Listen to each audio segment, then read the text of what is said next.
Coming up on Mountain News this morning, a panel discussion at the Source Summit focuses on flood survivors here in our region, as well as the hardships they face.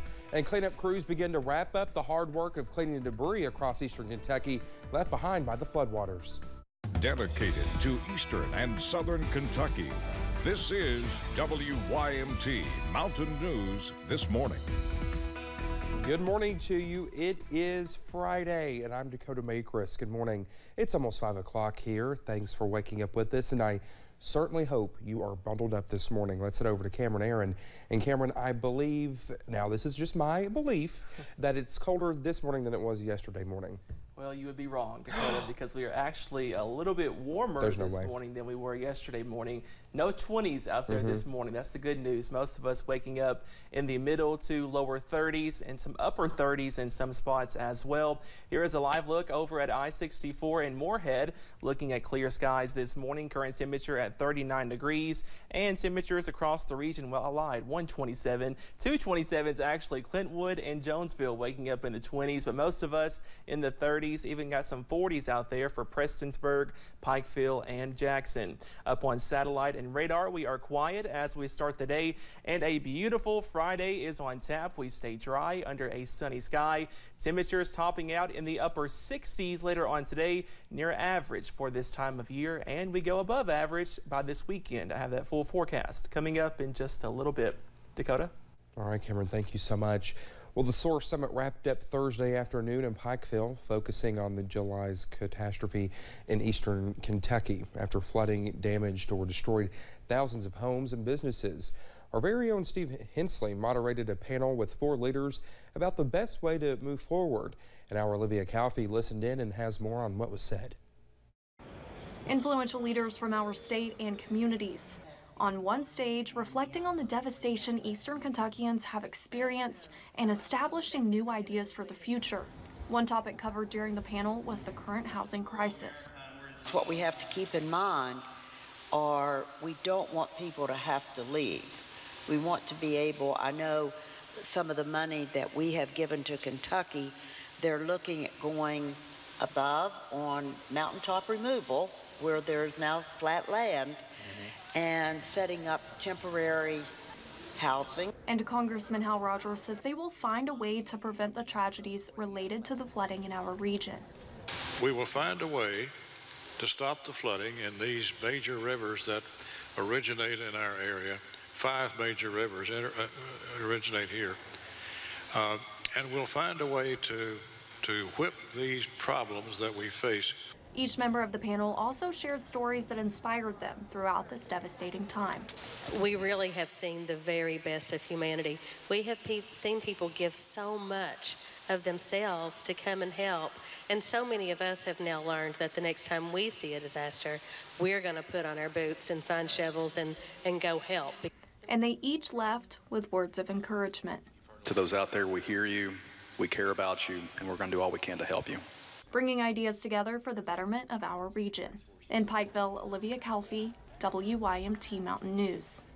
Well, Governor Andy Beshear says FEMA has approved more than $79 million in grants for flood victims, helping more than 8,100 households in the region. And you still have time to apply for assistance. The deadline is October 28th. That is 1 week from today. Crews in eastern Kentucky will soon wrap up debris collections from state and county right-of-ways and designated community drop-off sites. People are asked to move any remaining eligible, unbagged debris to state and county rights-of-way by November 1st. Crews will spend the next 2 weeks making final rounds to clear debris in Breathitt, Clay, Floyd, Knott, Letcher, Perry, and Pike counties. But it's also pretty incredible that we're starting to see debris removal winding down, again, just 3 months after something so destructive. It's driving some of the same routes that were just covered, that are suddenly clean. There's something therapeutic, something special about seeing so much chaos picked up and hauled off and seeing some of these streams look the way they did before. If you are unable to meet the November 1st deadline, you should follow up with your county fiscal court to pursue further private property debris removal by county selected contractors. Work has started on a $6.7 million project to strengthen the Pan Bowl Dam in Breathitt County. Concerns were raised about the dam's stability following flooding in February of last year and more recently in late July.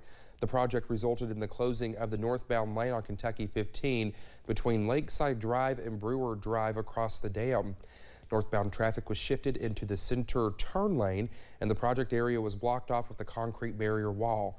The speed limit was dropped to 35 miles per hour in the area. Officials say drivers should expect delays and use caution. Construction is expected to be finished up by June 2023. The U.S. Office of Surface Mining and Reclamation and Enforcement awarded more than $74 million to Kentucky to create jobs and clean up hazards left by historic mining. The funding will be used to clean up or repair substances, slides, open portals, refuse piles, and mine-seamed fires. It will also be used to rebuild water infrastructure and address water supply issues. Hundreds of jobs are set to come to eastern Kentucky. Governor Andy Beshear announced several communities in our region are receiving nearly $10 million in Appalachian Regional Commission partnerships for opportunity and workforce and economic revitalization funds. The money will support 11 projects and create more than 600 jobs. Now we have that breakdown on those projects over on WYMT.com. On Thursday, the governor announced a new initiative to boost workforce participation by improving health care coverage, including dental, vision, and hearing. The governor says with the state's low unemployment, people aren't staying out of the workforce because of unemployment benefits. He says because of that, the state needs to focus on removing roadblocks on these type of health coverage. This program will use federal dollars to allow Medicaid recipients to access new benefits starting in January. And the goal here is to get folks to work, to ultimately get them off Medicaid. But again, if you can't see and you don't have the access to resources to get the vision care you need, it doesn't happen. It's an impediment we have to push through. The governor noted the state set record low unemployment rates this year at or below 3.9% since April and led the nation in job growth for August. Well, thank you so much for getting your Friday morning started with us here on Mountain News this morning. When we come back, we begin to see the true financial toll the Sunshine State is dealing with after Hurricane Ian tore through some of its communities. And we stay sunny and dry into your weekend. I have that full First Alert forecast coming up.